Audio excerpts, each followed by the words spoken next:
evening, everybody. My name is Matt Goldberg. This is Confabulation, and I am standing outside of Buckingham Palace. Buckingham Palace in London, England. And before I go any further, I need to clarify, it's 2001, post 9/11 world. So when I say I'm standing outside of Buckingham Palace, it should be clear that I am behind not one, but two sets of fences. There's a bunch of guards with weapons. This isn't a story about me getting to meet the Queen. I am well distant from Buckingham Palace. But this feels amazing. I am a 21-year-old, an adult in the world with my real-life adult girlfriend beside me, and we are real-life adults having the time of a life, I suppose, in the rain and the gray of London, England. But I'm seeing this thing, this castle that, well, it's not really a castle. I didn't know what to expect from Buckingham Palace. The Queen would not premiere for another decade and a half. But I knew that famous royal people lived there, and being a Canadian, I had kind of like a weird feeling about royals. I don't know how I feel about them, but this seems really cool. They're in there right now. I think.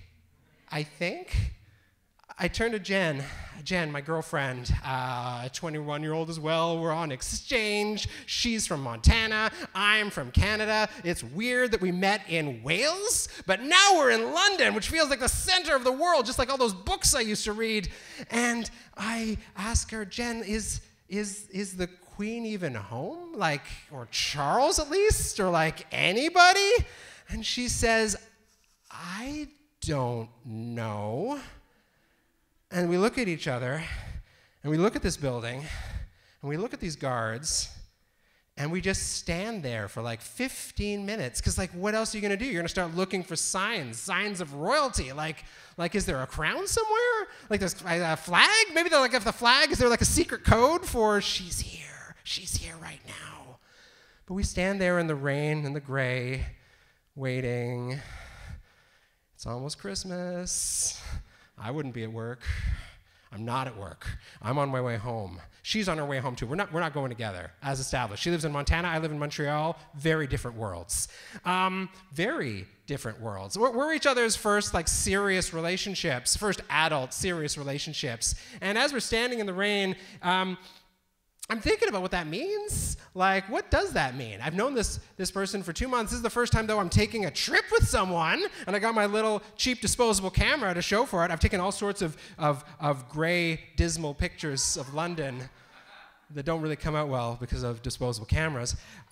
We've spent the whole afternoon walking the streets of London, streets that I felt at the time like I should have had something really clever to say something about. But truth be told, other than books, I've spent all of 6 hours in London before this, after my flight in, and then I immediately boarded a train and went up to Wales, which was even wetter and colder than this. So I don't know anything, and I keep relying on Jen as my guide. As we walk away from Buckingham Palace, I ask her, like, you've been here for a bit, you've been here for a while. I was here for 2 days, she says. I was here for 2 days before I came up to Wales. Okay, but like, where should we go? What should we see? And she doesn't have any answers, and I don't have any answers, so we just go back to walking the gray streets, wandering for a bit. And, we're not the traditional kind of adult relationship who have shared interests or passions or things like that. No, I mean, we're both in political science. That's something. We have important conversations. That's what grown-ups do. We have important grown-up conversations like how we feel about the European Union, I guess. The use of violence and civil disobedience. She's definitely ambivalent and sort of tummy achy. She called me privileged and spoiled as a result. She's not wrong. She's not wrong. But that's the kind of conversation we have. We're walking the streets of London, and I don't know very much about her at all. We connected one night at a bar in Aberystwyth called Peer Pressure. Clever name. Located on the pier. Peer Pressure. Smart bar names are important, people. Smart bar names are important. We finally find a place. I remember this, Jen tells me. And she takes me to this little Italian restaurant. This is my favorite. I love this place. I'm like, this is your favorite restaurant in all of London? She's like, well, no, it's just where I went with my dad when we came the one time. So her favorite restaurant, technically, right? It's her favorite, it's the place she's been. So we go to this restaurant and we have a long, pasta-full dinner with wine, not really talking about anything. Why don't I have anything to say? Why do I have nothing to say to this person? I've been with her for 3 months right now. This is a long-standing relationship. We're serious, whatever that means. Living in different dorms, sure, but the same random Welsh town. This is meant to be. This is something important. And not only that, I know tonight we're going to sleep in the same bed tonight. I've never done this before. I was a late bloomer another time. I was a late bloomer, and we were going to share a bed in a hostel that we picked out of a Lonely Planet guide. But as we're walking there, I'm feeling really weird. Like I don't know you. I don't know you at all. You have curly hair, and I have curly hair. But what else do we have in common?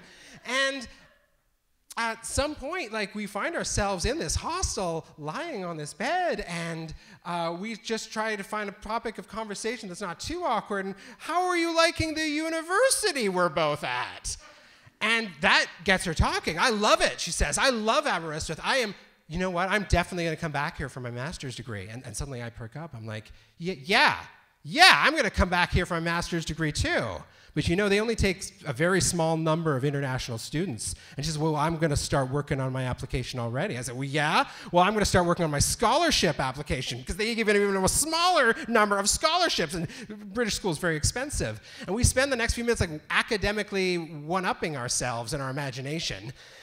And we go to bed angry, because we've had a fight about university tuition or something. And I'm lying there in the dark, and I'm just thinking, what am I doing here? And what is she doing here? Because for the first time in our 3-month relationship, it occurs to me, I don't think we like each other very much. Like at all.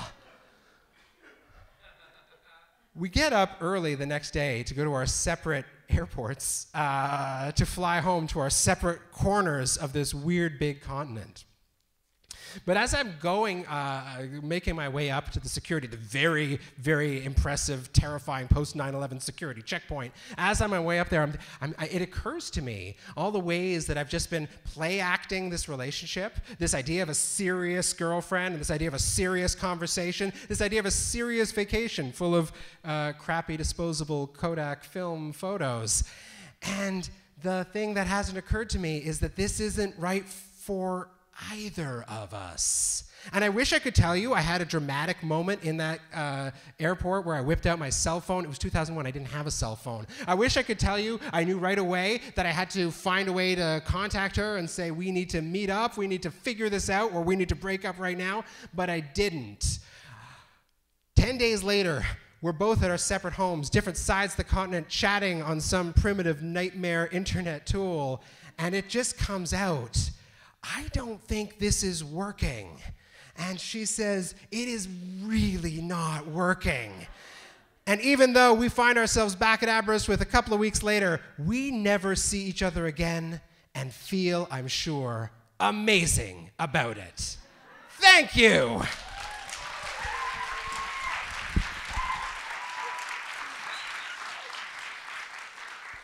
Is this working? Cool. Oh, sorry, it's been a while since I've been back. Okay, let's do this. It's a beautiful Saturday morning. The sun is shining. There's a cool breeze in the air. It's not even 11 a.m. and I've already managed to get myself dumped. I am sitting in my bedroom and I can't stop crying. And all I can think of is that I just need to do something to stop feeling like shit. And so, obviously, I make the healthiest choice that you can in a situation like this, which is to immediately download Tinder. Right? So I'm like swiping furiously. I'm not even really seeing who I'm swiping right on because, you know, the tears make that hard. And eventually I match with someone and he sends me a message. Hey, how's your day going? And my first thought is, free therapy. And so I tell him exactly how my day is going. Like, I go into full details. And I'm fully expecting him to block me or tell me to fuck off. But instead, he tells me that he's sad to hear that I'm hurting, and he even goes so far as to send me a list of things that he's done to get over a heartbreak. And so we end up talking all day, and by nightfall, I am feeling so much better. And I know that I can't just jump back into dating, so I thank him for the conversation, I say goodnight, and I delete my Tinder. But this one exchange with the stranger has been so refreshingly positive that for the first time, I'm not terrified of being single again. So, I take 6 months off dating, focus on myself and all that good stuff, and when I finally get back on the horse, this time I decide to use Hinge. I don't know why you guys think that's funny. So I decide to use Hinge, and within days of downloading the app, I end up going on a date with this great guy. He's tall, he's cute, he's a musician who works at Lightspeed, which is the sweet spot in the Montreal dating matrix. And we have great banter. We both end up showing up at the bar 15 minutes ahead of time, and it ends up being one of the best dates of my life. Like, we get hilariously drunk, he's super attentive, he asks a lot of questions, and he even laughs at my impression of Vin Diesel from The Fast and Furious. We talk about everything, including how great dating apps can be at times. He tells me this really funny story about how he met this girl, went on a date with her, who couldn't speak a word of English, so they mostly communicated using Google Translate. And I tell him about the lovely stranger that I matched with, who had helped restore my faith in men. So by the end of the date, when I'm home, I'm floating. I had never felt so at ease with someone so quickly.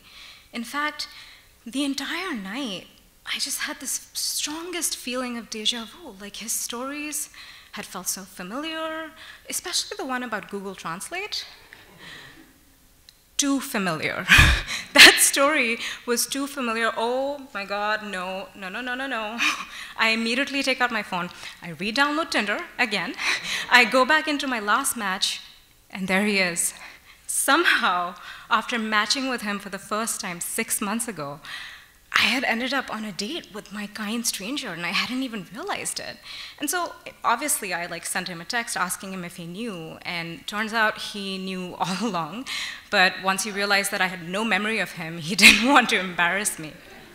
But he sends me a text saying that, I'm really glad that we did end up meeting up because I had a fantastic time. The following week, I descend into a full spiral. I will obsessively check his Instagram, trying to piece together his life and how I might fit into it. I see a photo of him hanging out with his friends, these two really cool musician-looking girls, and I think about how when they meet me, they'll probably say to me how they hated all of Daniel's ex-girlfriends until they met me. I see a photo of him with his dad, and I think to myself, well, I've never met a boyfriend's parents before, but I wonder if it'll be easier if they're not white. And I'm having such a good time imagining my future with him that I don't even notice that I haven't heard from him in over a week.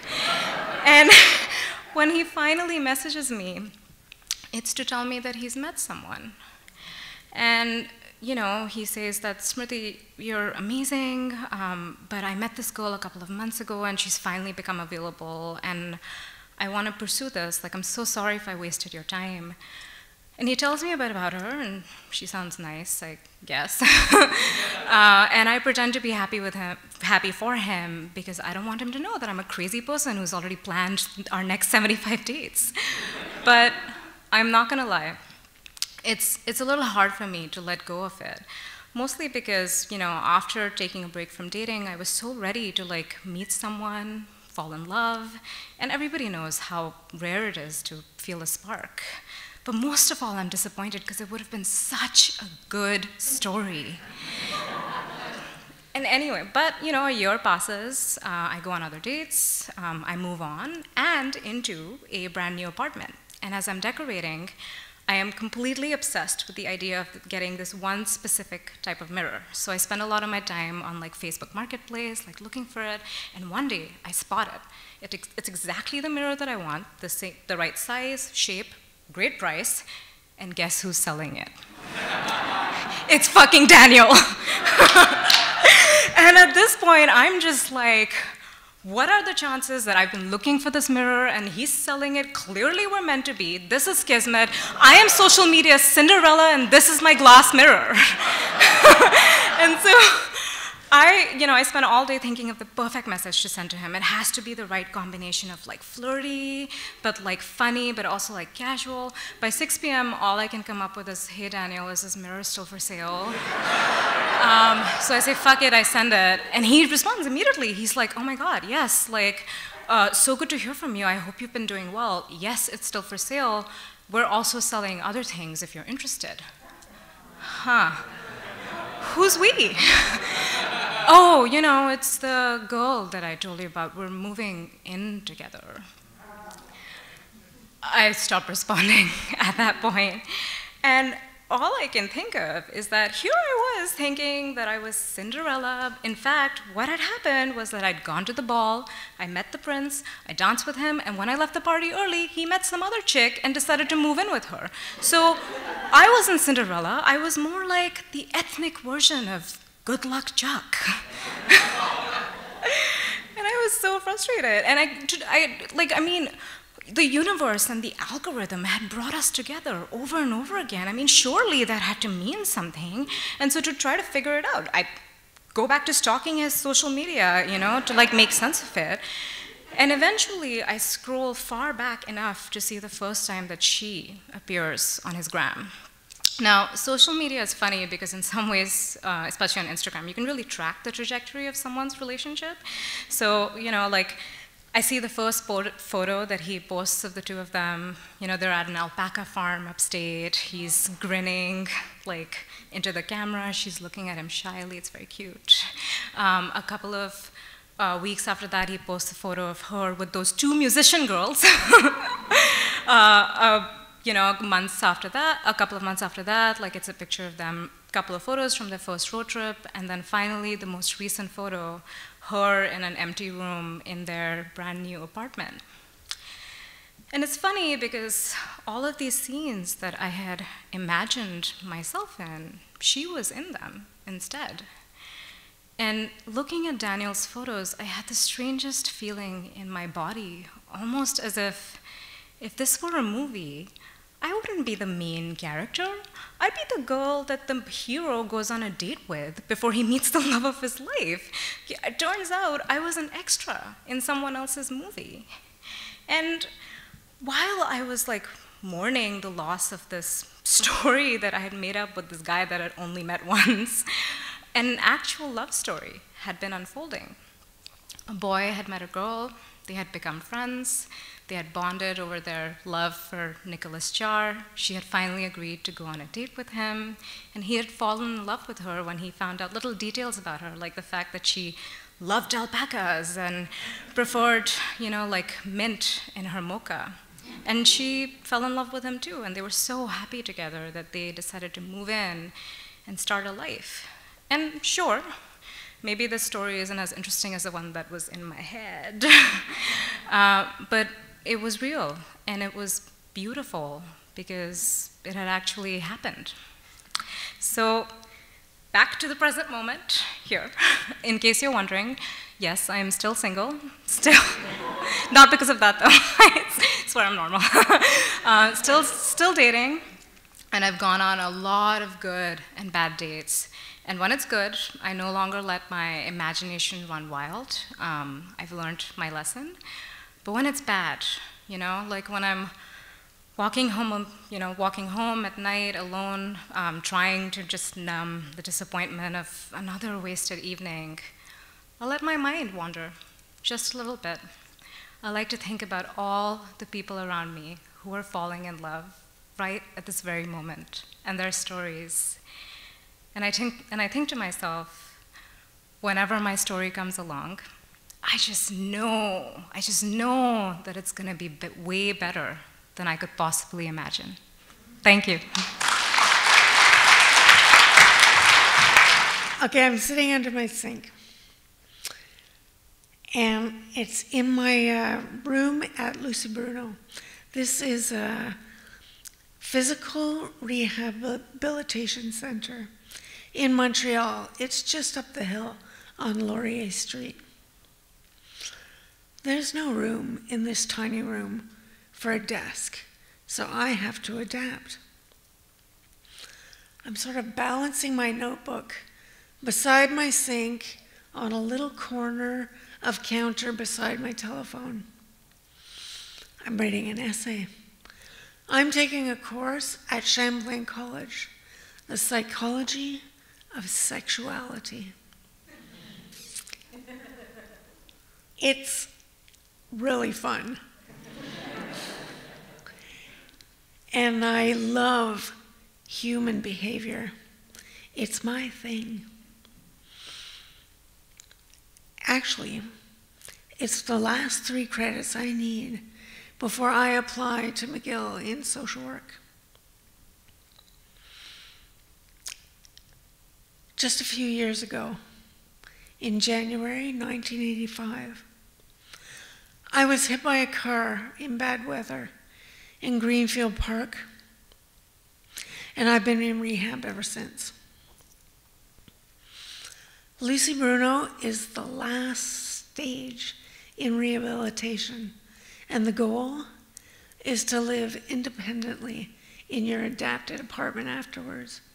I can't wait to get out of here and to start my real life in a real world. Just try and imagine what it was like for me.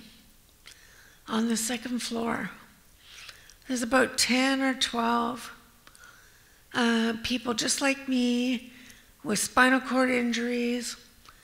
We've been all herded together to support each other in this time that is so very difficult for us.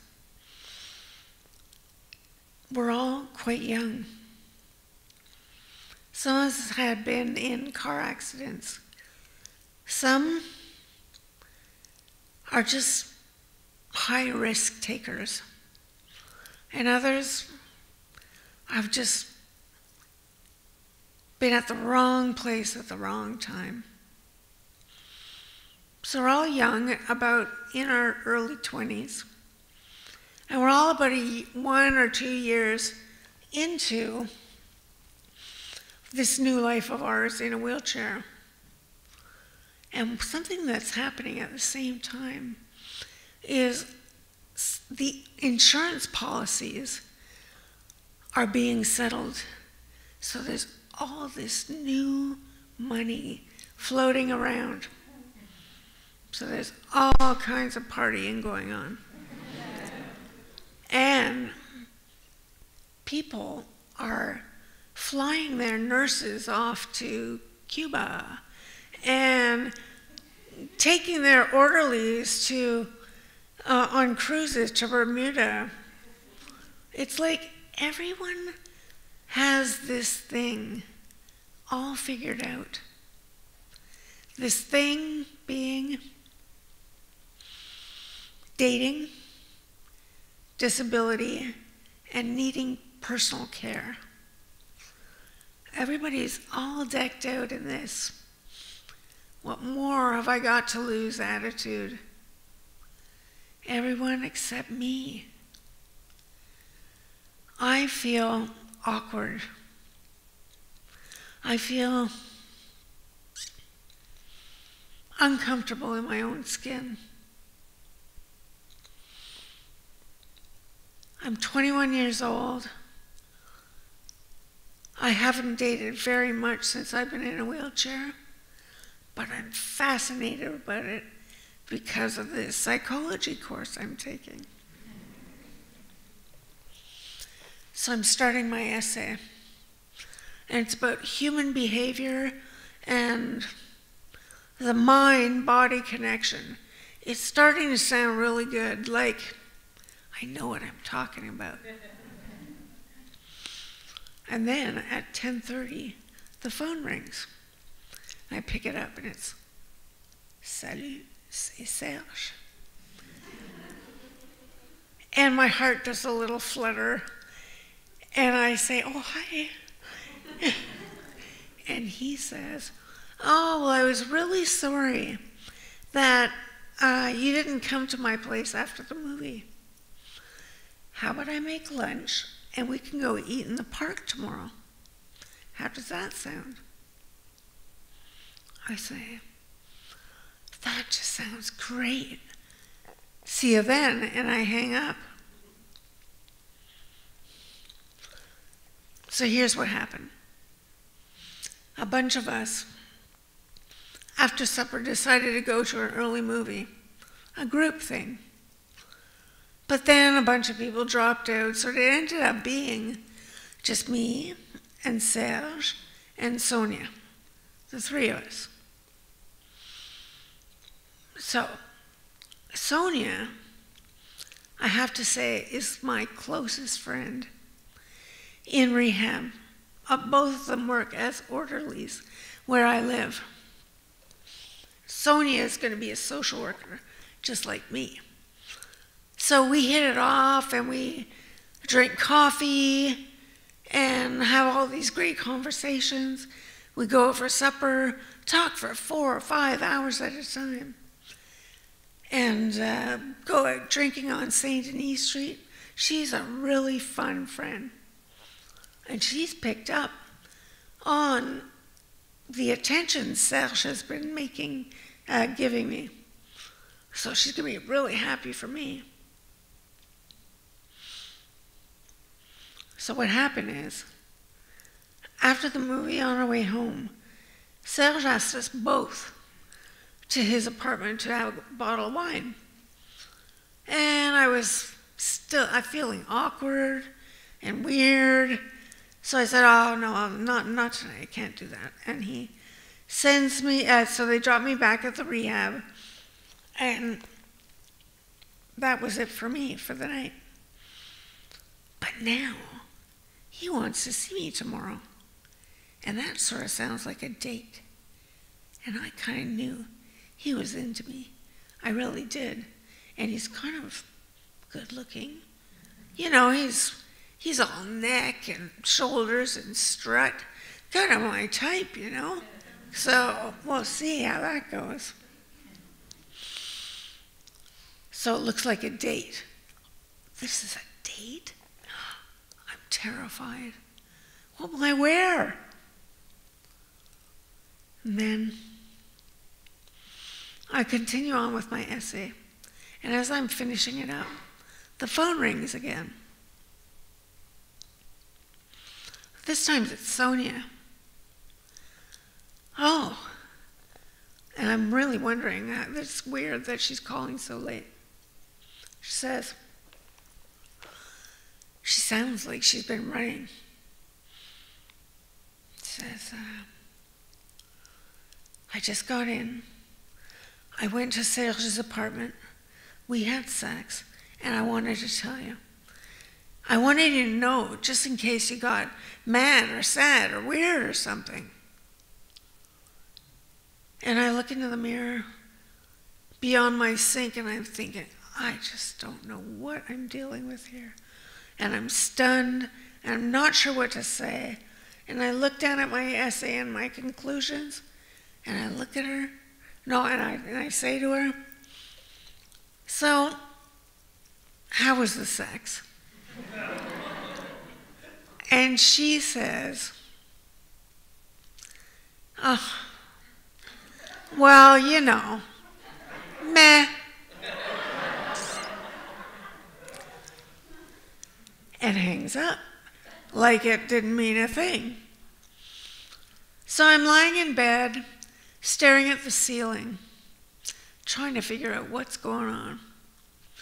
Okay, so went to a movie, got invited for a drink. I said no, came back. They went off and had sex. Okay, so now I know. This is the 80s. I mean, casual sex. Maybe it's time for Madeline to grow up.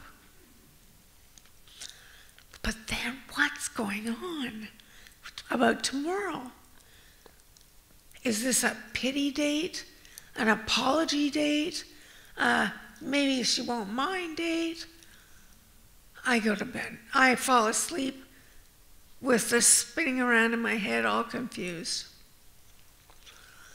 The next day at noon,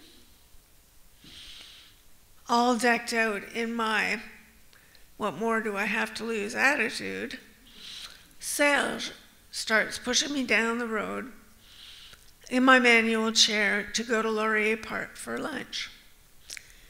He puts me beside the bench and sits down beside me. And you know, it starts off pretty sweet. He's made an effort. He's got this picnic thing going on. He's made little sandwiches, cut them in little pieces. He's got little baby carrots and drinks. It's fine. It's nice. So we're munching on our carrots and just, but then the conversation is just so awkward and nervous, and I'm working way too hard to make this work. So I decided to look around and just enjoy being in the world, the real world. So I look up, and that sky is blue, and there's big fluffy clouds, and there's a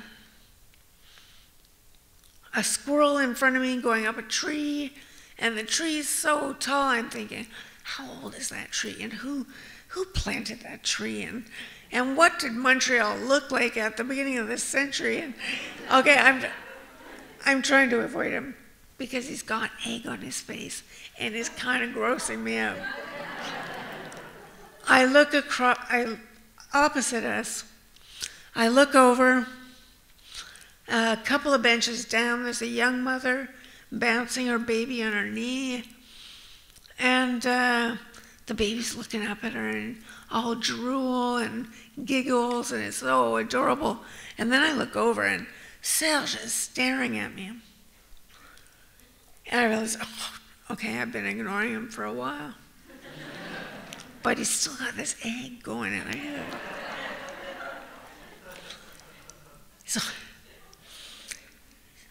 So I look at him, and I look into his eyes, and I'm trying to figure him out. But it's really hard to read. And he at first he looks like he's admiring me, soaking up all the details of the world like I do. And then he looks like he just might be thinking about kissing me, but he's still got this egg, and I just can't do that. And then his eyes sort of cloud over like with regret, and he blurts out,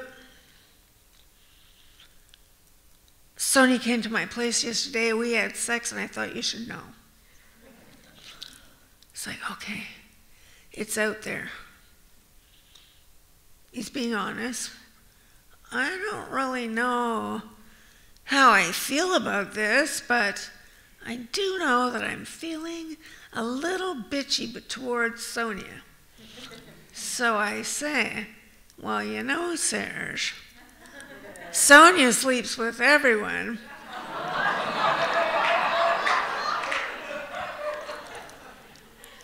And he leans back on the bench and he laughs out loud and he says, "Oh, what a relief. I thought you might be mad or sad or weird or something."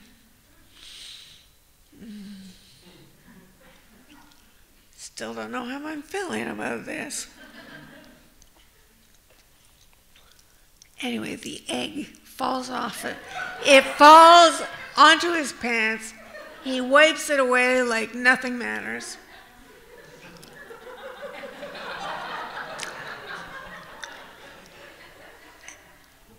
And then he gets this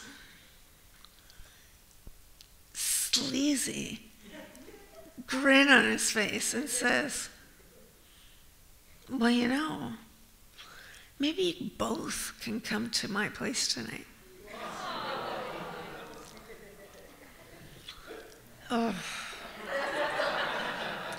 So I look down at myself, and I just feel so ridiculous that I had ever thought this guy was my type. What was I thinking? He's a creep. This is gross. I don't want to be here. The silence drags on. And then I'm thinking about my essay that I just wrote. So I look over at him and I say, so how was the sex? And then he slithers down the bench even farther, if that's even possible. And he looks down at the dirt.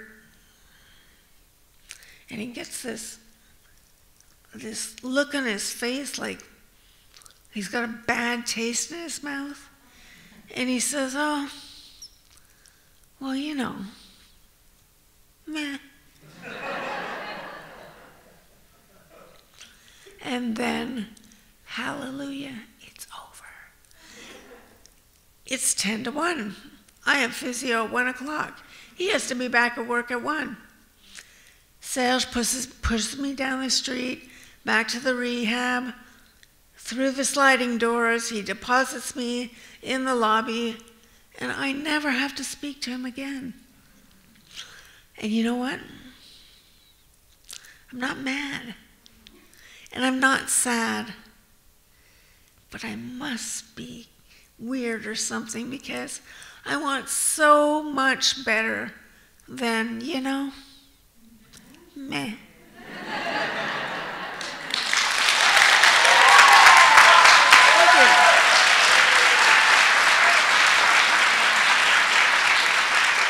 So I'm dating this new guy. It's been about 8 or 9 months. But I still feel like I need to impress him.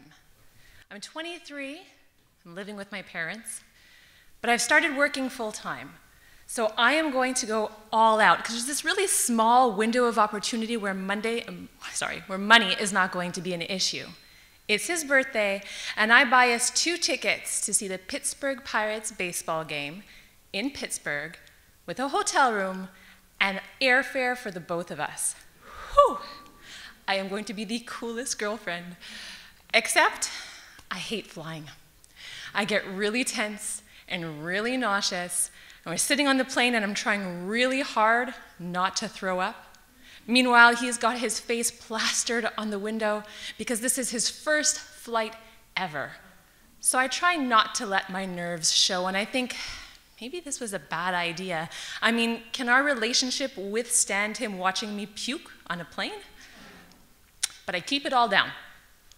We land, and we have time to visit the Andy Warhol Museum. Now, my boyfriend's from a small town where it's normal, even expected, to speak to complete strangers when you walk by them on the street. I'm from the city. That's weird. It's creepy.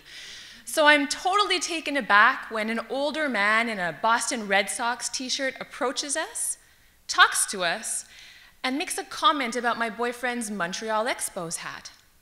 The next thing I know, the two of them are walking and talking. Their voices are echoing throughout the museum, talking about the good old days of baseball and talking about Pedro Martinez like he's some god. I don't know what's more surreal, me standing in a room with empty soup cans, or being completely ignored by the person I brought on this trip. I mean, I don't even like baseball or canned soup. We finally leave the museum, and we make our way to the baseball game at PNC Park. Now, the birthday boy wants pictures of himself in front of the statues of Roberto Clemente and Willie Stargell in his Montreal Expos cap. We stand out. We are obviously tourists. And now there's this cluster of Pittsburgh fans around us, and they're talking to us. They're asking us questions like, where are we from, and do we speak French? And now my boyfriend's in this really passionate discussion about hockey. And yeah, maybe it would be cool if the Nordiques came back, because then our beloved Habs would have some real rivalry. All I want is a warm pretzel and a Coke. I mean, isn't it bad enough that I'm going to sit through an entire baseball game just to make him happy? How many more times am I going to have to listen to this conversation? Apparently at least once more. But I'll get to that in a second. So after the game, my boyfriend wants to celebrate the Pittsburgh win by going into the souvenir shop and picking out a vintage baseball cap. He puts it on, looks in the mirror. It's hideous. I mean, it's school bus yellow. It's got these black stripes around it. Flat top. It looks like a 1930s train conductor's cap. He pulls it on and he looks at me and he says, "Now I'll fit in." He looks ridiculous. I don't know if he's buying it because he likes it or because I hate it. And my consolation, he buys me a black cap with this scowling pirate plastered on the back. But I kind of like it, until I think maybe the pirate reminds him of me. Well, the next day, we're on the plane back to Montreal, but it's late. It's like midnight, and we're tired. But I take the time to explain to my boyfriend, who this was his first flight, remember, how to get through customs. I tell him, when you get to the customs agent, no chit-chat. Don't even smile. They never smile. They don't like that. You give them your passport, you declare your purchases, we get in and out, and that's it. And my boyfriend gives me a salute. And I want to rip that stupid hat off his head. We stand in line for over an hour, not talking. This trip was a mistake. Maybe we're a mistake. I mean, we're so different. But we get to the head of the line, and the customs agent waves us over. He's a large man, bald, beard, scowling like he's a bouncer at a nightclub. And he's got this steaming mug of coffee. He slurps it. Passports. So my boyfriend slides his passport over, and the agent looks at the passport, looks at my boyfriend, looks at his hat. "Hey, nice cap," he says. So my boyfriend stands tall. He looks at me, he goes, "I know, right? Too bad we lost the expos, huh?" The customs agent is starting a conversation. I mean, it's 1 o'clock in the morning and the line behind us is building. There are tired and impatient travelers waiting their turn, and these two are having a full-on conversation about baseball and hockey. They're laughing like they're best buddies in a bar.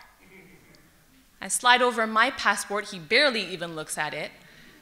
I take it back and I march over to baggage claim. I'm tired, I'm annoyed, I want to get the heck out of here.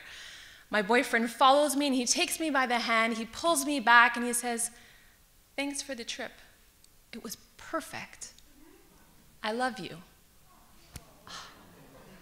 His smile is all gratitude and satisfaction. I mean, he genuinely had a great time. And wasn't that the point? So I look at him and his stupid hat. And I kiss him. You know the kind. The "there's no turning back now because I'm so madly in love with you" kind of kiss. I don't even care that the people at the airport are watching us. Fast forward, 18 years later, the story ends well. After having 3 kids together, moving to a small town where I do actually say hello to complete strangers in the street, and this never-ending pandemic, why wouldn't I choose to be with someone who can make the most disgruntled person laugh, myself included? Thank you. My face feels naked. I wake up, I reach up to pull the curtain out a little bit just so I can check the color of the sky. It's gray, just like yesterday, just like the day before. And it's 3 in the afternoon. I know that without looking at the clock because I've been waking up at 3 in the afternoon for a week or 2, or 3. Anyway, it's April 2020. I've been off of work for a little while. I'm an out-of-work barista. And as I let the curtain fall back into place, this purple curtain, it just sort of colors my room in this dark, bruise-colored gloom. Everything feels like shadows and blurred. And it's not a great place to be, but I am terrified of going beyond these four walls. So I'm just sort of stuck in my phone. Doom scrolling has been added to our vocabulary. So I'm basically just doing my phone and video games. Phone and video games, just letting the time float by. Of course, I'm also, apart from just looking at the news on my phone, I'm also on apps, Scruff specifically. You know, before the pandemic, it was a bit different. You know, you'd open the app, you'd scroll through the restaurants, profiles. You'd tap on one, you'd see what's on the menu, and if you were lucky, in 30 minutes, there would be a man at your door, possibly with food. But now, it's terrifying, right? Because, you know, men are known to lie for sex. So my risk tolerance right now is 0. But I don't know, like, is he being safe? Is he being honest about who he's being with? Like, what are the rules? I can't negotiate these boundaries. I can't. So I set the biggest boundary that I can think of, which is, I'm not meeting right now. I put that on my profile. Not meeting, not interested, just, you know, talking, right? Because I'm still getting thirsty. I'm still talking. I'm still having these, you know, kind of spicy conversations. But this one guy, I see his profile picture, really, really cute smile. He's got all these tulips behind him in his profile picture, all red and yellow, and I'm like, oh, that makes me think of May in Montreal, and if May happened before, then it can happen again, right? Time will move forward at some point, right? So we get to talking, and he's adorable, he's charming. We talk about books, we talk about Bjork, and we talk about the video games we've been playing. He's much more of a Sonic fan, I'm more into Final Fantasy. But among all the video games, we find one that we have in common, and it is Animal Crossing. So if you don't know Animal Crossing, it's a series. It's a long series, but the most recent version is dropped on the Nintendo Switch at a perfect time because we're all in lockdown and we don't want to go outside. So we go to this little virtual world where you go to this island and you're given a tent and a cot and a lamp by this guy named Tom Nook.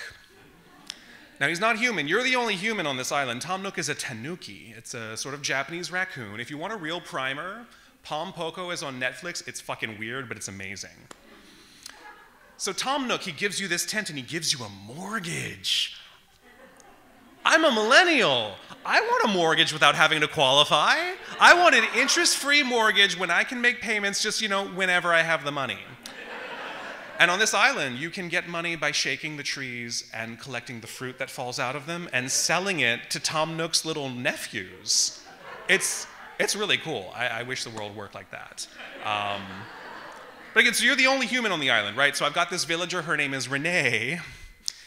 Yes, she's a horse. And the museum is run by this owl named Blathers, and he'll identify anything that you bring to him, a fish, a fossil, an insect, and he does go on. So I love giving him insects because he kind of freaks out and he sort of sits there and sweats and squirms while he reluctantly tells you interesting facts about them. So anyway, I'm talking with this guy. His name's Orlando. He's an apprentice stage manager, also working in a bookstore, but not working in a bookstore because we're all stuck at home, which is how he's realized that he hates his neighbors. They're assholes. They're loud. So we commiserate over that. I'm living with an ex. Not an asshole, but still not an ideal living situation. So we're talking about Animal Crossing, we're talking about our home lives, and he eventually invites me over to his island. And I go, and he takes me on this tour. First of all, you arrive via the airport. The airport's run by dodos. And he's got this sort of like waiting section. This is not pre-built. He's got like a vending machine and some chairs, like a little welcome station. I'm like, he put that there. That's cute. That's intentional. I like that. He's got these little paths and yards, and his island looks very neat and upkept. Kind of the flowers are running a little wild, but it's nice. It's got this sort of like organic overflowing feeling. So he gives me the tour, we run around, and then of course he has to come back to my island, where the only thing running wild is weeds. And on the top of the hill, I have these sort of like rocks in some sort of arrangement. It's too many to be accidental, but it's too few to really sort of look purposeful. And I'm like, hey, this is my stone thing. But we have a great time. We continue talking even after we leave each other's islands. And this island visiting becomes a regular thing, and the chatting becomes a regular thing, and we're really sort of bonding and having these intimate conversations. Not your usual scruff conversations, because although, you know, I've had those thirsty conversations, there's that moment sometimes where you start developing a crush on someone and you're like, wait a minute, no, this could be something bigger than that. I might actually get to see all of him, you know, for the first time when I undress him. That could be kind of cool. So then in this apartment search, one day he tells me that he's looking at a place in my neighborhood and, you know, we could go for a walk after. And I'm like, okay, yeah, because I got a crush on this guy, I want to see him. And then I'm like, wait a minute, outside? Okay, but like, so last time I went outside, it was to go to the dep to get some snacks. And I came home, I stripped into the washing machine, and then I took a shower before disinfecting, you know, my chips and cookies and my Kraft dinner. So I'm realizing I have to go outside. Fine. But he's cute, it's fine. I put on my little handmade mask, it's got Pokemon on it. I go stand outside of my building, and he walks up, and I give him the sort of, I look him up and down a little bit, I'm like, yeah, I can see myself undressing him. And he's really great at smiling with his eyes. He's got a handmade mask too, but all these beautiful blues and greens and reds, very vibrant, very alive. So we go for a walk through Villemard. And I point out that, oh, there's the restaurant with the cheap pizza and the weird retro kitchen diorama. That's kind of cool. And down the road is the cafe that I like to go at. You have to try their pecan tarts. And then we go down to the Lachine Canal, where the sunlight is sparkling on the water, and we go for a bit of a walk. I have not been for a walk in a while, so my hip bones, I'm like, okay, maybe we should have a seat and maybe like have a little moment. So we do. We sit by the water. It's really cute. I'm looking at him, and I'm like, kind of want to kiss him, but there's a plague happening, and this is the first time we're meeting. Normally I have no problem kissing a guy the first time I meet him, but this is different, right? We still have the masks on and 6 feet between us. So we don't kiss. I'm not quite ready for that, but he walks me home, and we continue our chats. But less than a week later, he invites me to his place for piri piri chicken. So I go, and it's a beautiful day, and the Bixies are back. It's May, it's a little warm, and I think, great, Bixie's great. I don't have to be in a bus with people who may or not be wearing a mask appropriately or at all, you know. So I bike along the Lachine Canal. It's a gorgeous day. I get to Lionel Gru Metro. I go in the Metro, and it's great, because there's no one. There's no one in the Metro. I have never seen it this empty. Fantastic. Then I get out at Rosemont, and I get on the Bixie again. It's a little warm. I kind of go through this kind of dusty construction area, and I'm like, maybe I should have had some water, but it's fine. I'll ask for water when I get there. Dock the Bixie in the rack, and then I walk to his building. He's given me the apartment number, and the front door is open. So I just go in, and I'm like, oh, shit, it's upstairs. Because by this point, I'm starting to feel a little hot, and every step, my head is pounding a little bit more, so that by the time I get to his door, I don't even know what I look like. I'm just like, hi. Here I am, can I have some water? He gives me a tour of his place, and it's very quick. It's a studio apartment, but it looks much nicer than when I had a studio apartment. So I have some water, and then I have to sort of confess a strange request. I'm like, would you mind if I lay down on your floor for a minute? Because the bed's right there, but that seems presumptuous, and I really can't. I have to be horizontal for a minute. My head is just pounding. It's terrible. I can't tell if he's looking at me funny or not, because we're not really that familiar with each other in a physical space just yet. But, you know, it's fine. I get up. I sort of feel a little bit revitalized by the water. We have some food. I take a bite of my rice, and, well, it doesn't taste like much. It's just kind of like texture in my mouth. But I know that I haven't eaten much today, and I've been on a bike a couple times, so I just sort of dutifully chew a few mouthfuls. I'm looking at him, feeling really, really awkward and not really knowing what to do, so I fall back on what I know, which is like, hey, you know, how about we make out? And so we go to the bed, we have our time, and then in the shower later, again, I have to ask to sit down because I'm feeling lightheaded and I just can't remain vertical. So by the time I leave his place, I'm like, oh my God, he must think I'm so weird. It's so, I don't know what's happening. I don't know why I'm feeling this way. I get home, I go to the bathroom, and I throw up. Then it's starting to hit me. I'm starting to do a sort of like mental checklist going back, and then I put my symptoms into the phone, and I ask the Google box, okay, vomiting, nausea, loss of appetite, hot skin, headache, And Google tells me, congratulations, you have heat stroke. Well, at least it's not COVID, right? And I feel gratified. I feel foolish, but I feel gratified. Foolish because, well, this is an easily avoidable state. And gratified because it's like, well, I'm not insane. There was actually something wrong with me. And I text him right away. He expresses concern. But I'm just excited that I know, no, it's fine. It's heat stroke, whatever, electrolytes. But, you know, from that moment, it's like, okay, so great. No matter how thirsty you get, Lucas, you still have to hydrate. Thank you.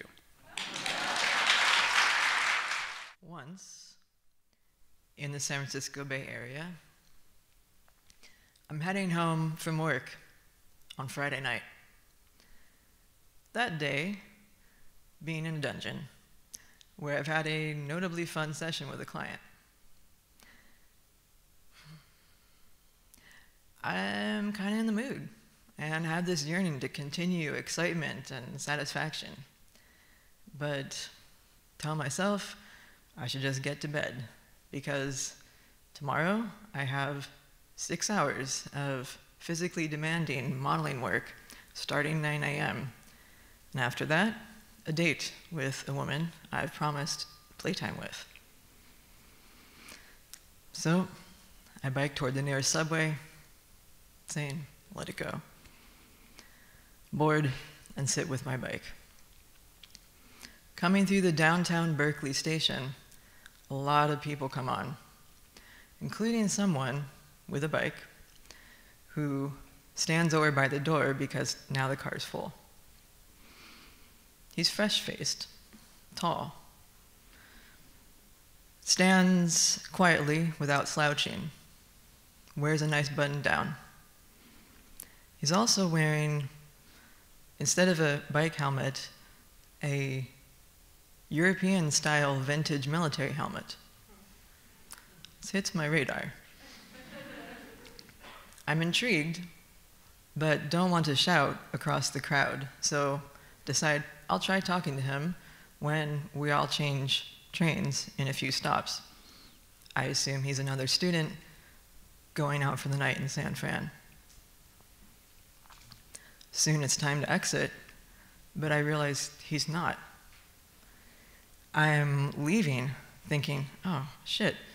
And as I'm walking my bike out through the door, passing him, he says to me, nice handlebars, by the way. They are notably tall risers and get attention. I stand out on the platform, people rushing by, and think, I don't have to go home directly from my stop. I could bike there from anywhere. Fuck it. I get back on that train and sit down across from where he now has room to sit. I say, that train was too crowded. I wasn't really feeling it. And thanks, I have fun with these handlebars. He says, do you just sit up all tall and proper like Mary Poppins?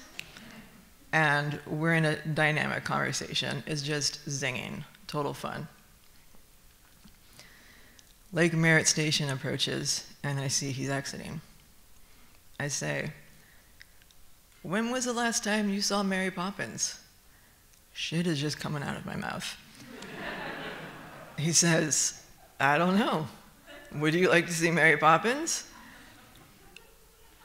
This is before streaming services, so I'm thinking, is there a video store nearby? Can I make this work? But it's too much to pull together. So instead I just say, would you like to get a drink? I barely drink. And I have never before proposed going to a bar, but it is the socially possible thing. I know a dive friends like is near, so we head to Baggies by the lake. We're there over 4 hours, continuing lively conversation. I get a bit tipsy, because I barely drink, but don't go beyond that. I do offer to get him another, say, it's cool, I made some money today. He asks how, and I say, well, I'm part-time, a professional dominatrix. And he says, I was going to ask if you wanted to make out, but now I'm a little intimidated. We continue talking, because we're both so intellectual. Finally, fairly sober, it's time to move on, and we head to his house nearby. As soon as we come in the house, he puts on an Edith Piaf record. I think that is some charming fruitiness. We drink water and talk more. Finally, I say, I'd like to give you a head rub. When he took off the helmet, his hair had this big poof, and I just want to run my fingers through it. He says, yes, but I would also like to kiss you. Both these things happen. It's pretty right on. Shortly, I'm sort of melting into the couch. We pause for a moment, and he says, this is delightful. I was thinking after work, I just really wanted to make out with someone tonight. Next, we're on the floor. At some point, I express concern that his housemates might come home. So he simply picks me up, throws me over his shoulder, and smoothly strides down the hallway to perfectly lay me down on his mattress. Martial arts, whoa. Turns out that Helmut was en route to join his Aikido teacher and also someone who works as a welder, and they were going to build a suit of armor with it. Yes, this kind of DIY nerd, my person.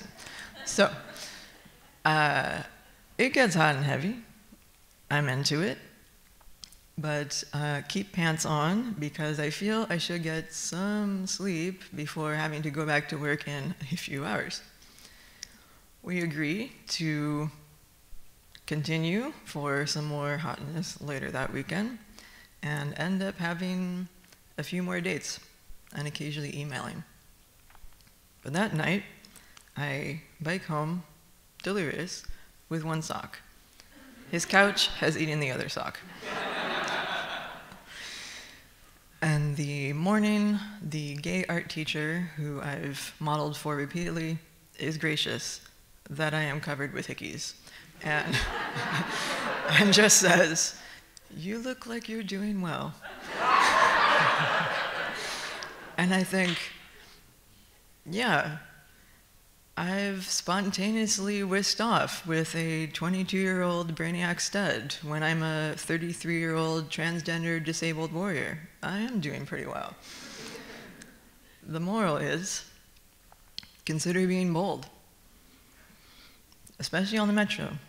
You never know what could happen. Our couple dates do end up good in terms of sexy times, but also our personalities have a lot of compatibility. We've continued enjoying conversation since the very first meeting. Still, he gets preoccupied and drops off from responding when I message, which feels bad. So I give up. Except, within a few months of meeting, I'm almost killed in a car accident. When I recover enough to be discharged from the hospital, I have time to end up contacting a lot of people from home, including him. I write that I am lucky to be alive, and I would welcome any support. A few months pass with no word. And when I'm able to dress myself and get out on crutches a bit more, he replies and apologizes. He offers to take me out for a nice lunch and pick me up with a car. We dress up for the spirit of this quirky vintage supper club. He proposes, and we are wearing vests and jackets. He waits, opens doors for me as I slowly crutch out of the car and into the restaurant. He says he's sorry for ghosting. He's offered this some care, a frivolous rendezvous to cheer me up. Our last date, a good one. Thanks. Be honest. Have you ever held a secret before? Well, I certainly have. For a long time, I carried a heavy secret. It felt as though I carried 500 pounds on my shoulders. But my life was full of adventure, especially when it came to dating. I met this guy online, French guy. His name was Jérémy. And all what Jérémy could see was picture perfect. A girl who looked confident, who seemed decently put together, and who looked like she knew exactly where she was going. But what Jérémy didn't know is the secret that I held. You see, I'd been silently and slowly losing my eyesight, and I didn't want to tell anyone. So, I had the idea to go on that date pretending to be a fully sighted person. That required meticulous preparation. So I picked a restaurant that I knew exactly. I was very familiar with it, and I knew exactly what it looked like. Had a lot of lighting, no stairs. I got there early, I picked a spot, and I calculated my distance between where I was sitting, the washroom, and the exit. And then I FaceTimed my confidant, one of the very few people who knew. I called her on FaceTime and I said, hey, can you help me pick something on this menu before he gets here? He's gonna get here in any minute. And she did. The first part of the evening and the date was quite rocky. As soon as he got in and said hi, I attempted to make eye contact with him. But apparently, I was staring at the wall behind him because he turned around and he said, what are you looking at? And that's when I said, well, that's a really nice wall. It's nice in here, don't you think? And then he said, well, it's a plain white wall, Mariam. All right, it's okay, he's gonna forget about it. So we sit down, it's time to take the order. So I take the menu and pretend to be reading it for the first time. And as I'm confidently going through it, I say to the waiter, I'm gonna take this, please. And then I feel this awkward smile and this silence, and he reaches out, turns the menu around, and says, you mean this? Is this what you want? We continue, and as we're talking, the awkward smile comes back, and I think, oh no, what did I do now? And then he sort of reaches out and tries to stop me and says, wait, wait. And then I look down and I realize I just twirled my entire hair extensions around my fork. Now was the time to move to the bar area, which ruined my whole calculations because I actually needed to go to the washroom. So I slowly make my way. I see the first door and I just stop there and I get real close and I'm trying to figure out, is this picture a man or a woman? Like, this is a very artistically drawn picture. And then I'm just waiting there a couple of seconds, and then my luck had it, this lady just came out of the washroom. Perfect, thank goodness. And so I leave the washroom, I go sit by the bar, I look to my right at Jérémy and I say, hey, What's up?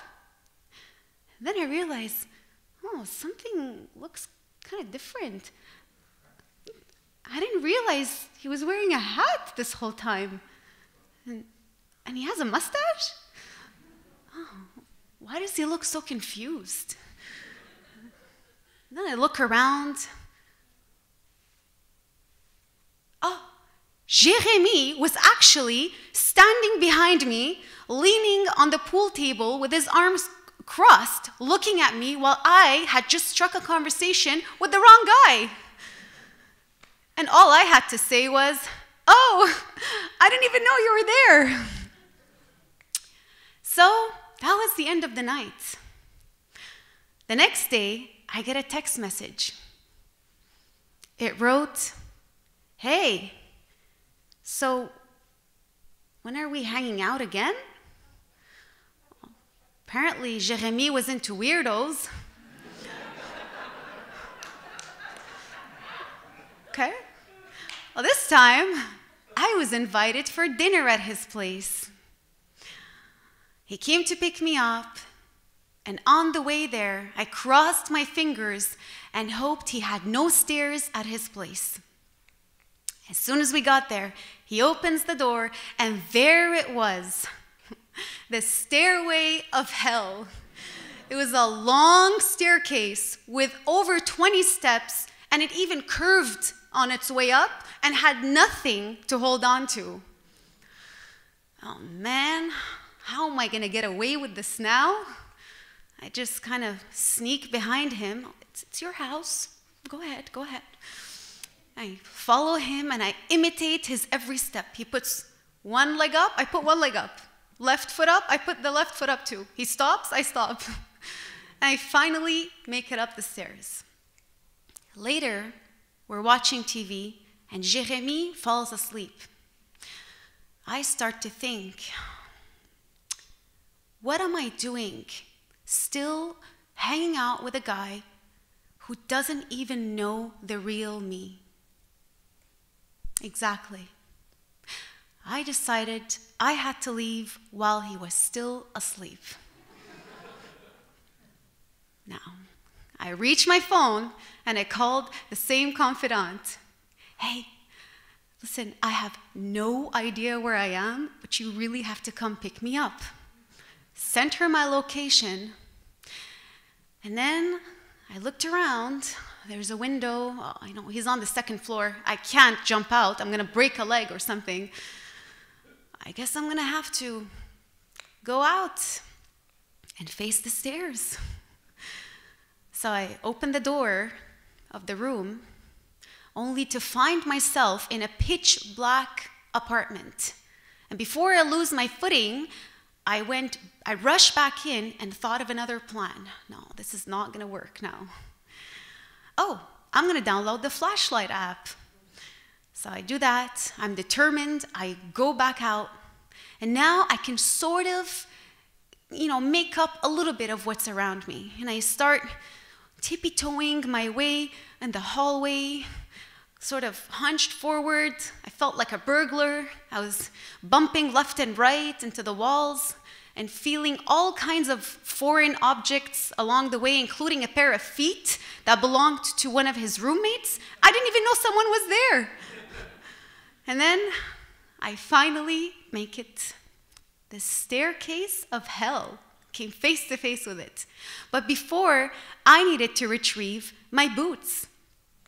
They were placed on a tall rack somewhere with 50-something other pairs. I thought, do I really need my boots? Should I just take any that I see? And then I started feeling one by one until I felt my furry boots. Put them on, took one step forward and one step down. Then I thought, this is gonna be a long night. Now I had to find an efficient and effective way to go down these stairs without falling and causing a scene.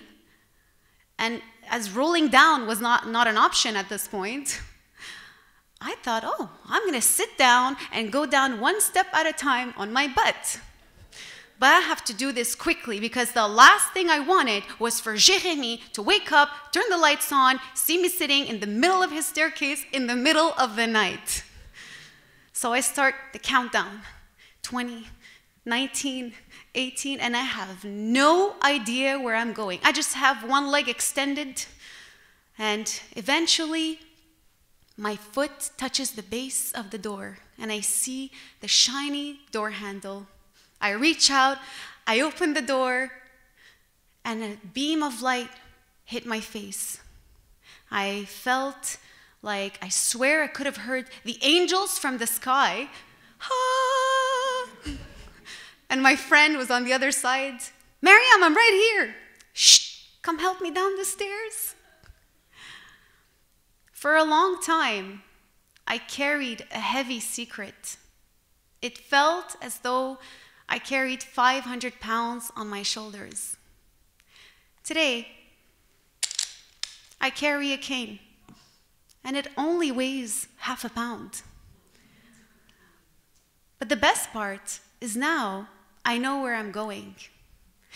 You see, when you let go of your secret, you lighten your burden, and you find your way. Thank you.